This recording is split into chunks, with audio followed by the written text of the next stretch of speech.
class, my name is Rita and I am going to be talking about classroom environment. I think that what makes a good classroom environment is making sure that every child feels safe and inclusive within that environment. Obviously, as educators, we're going to worry about the lesson and all the pieces of it and making sure everybody has all the, resources and materials that they need. But in order for it to all work, you have to have good classroom management, a good safe space for kids. If they don't feel like they can trust you, if they don't feel like they can have a voice in the classroom, then they may tend to either not want to participate or not feel like their voice will be valued. Students can fall under the radar that way as well. Like they say, teach to the average. Definitely don't teach to the average. Not every student is going to be at that average level, and you don't want those who fall under it or above it to stop their progress either. So I do believe that having good conversations with the kids, making sure that they're of value, that you're listening to their input, that you're building on that, is really, really important. So an experience that I had where I felt valued was actually not this past semester, but the semester before that. I think it was during last summer. I think it was during last summer.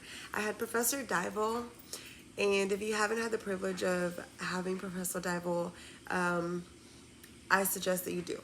Now, you can hear two sides of that, which is he does push you to better yourself, meaning he won't take an I don't know or he may tell you, yeah, you can think about it, build on that, but he's definitely going to take on what you said and question you as to why and whether you're right or wrong, because it's going to build that foundation of knowledge for you, and it's going to cause you to keep that repetition, which increases your ability to keep and retain that information. So if you haven't had the privilege of working with Professor Dival, I suggest that you do. I felt very appreciated in his class with the input that I gave, and like I said, he always built on that. So whether I was on point with it or not,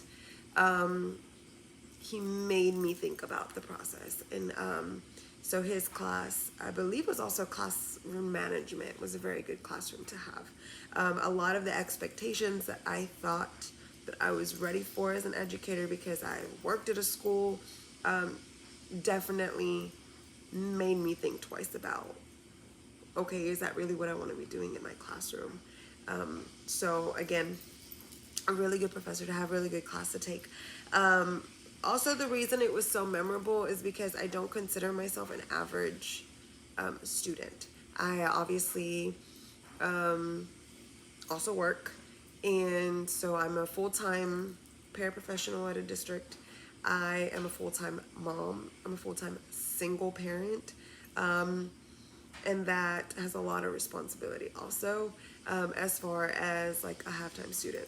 So there are times where I may not have a sitter, or I may not have, the ability or the time that most students who are just full-time students without any other responsibilities may have.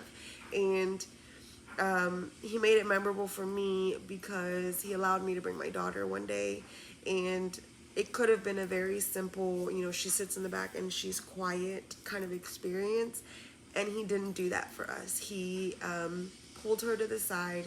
He put her into the lesson, so she ended up being an example for the class. She was hands-on. He was very kind and patient with her, because she's 6, so at the time she was 5, and it just made me realize how impactful like a good professor teacher can be. I he's definitely a professor that remembers that he was in our shoes at one point, that he had not just school going on, but other responsibilities. And not saying he was lenient. I mean, he had his expectations, as you should, but he was definitely very understanding. So if he didn't have a solution, he was going to help you find one. And I think that makes him a very, very good professor.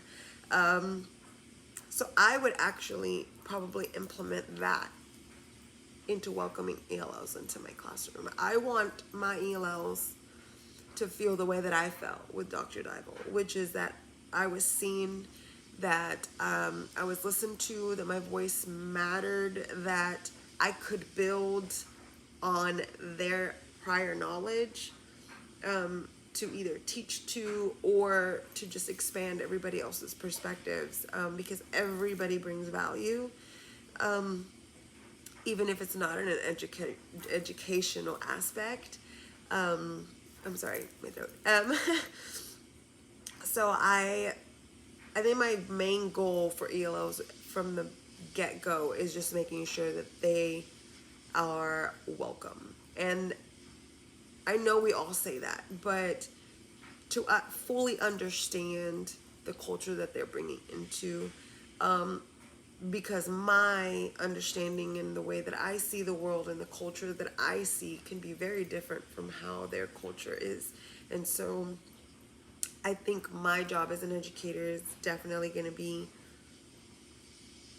to get to know them on a personal level, so that I can teach to them, so that I can make those connections, so that they can trust me. And I think that's really, really, really important. So that's all I really have to say for that. I'm sorry if this sounded like a rant, but I think this topic is really important. So appreciate you. Thank you so much.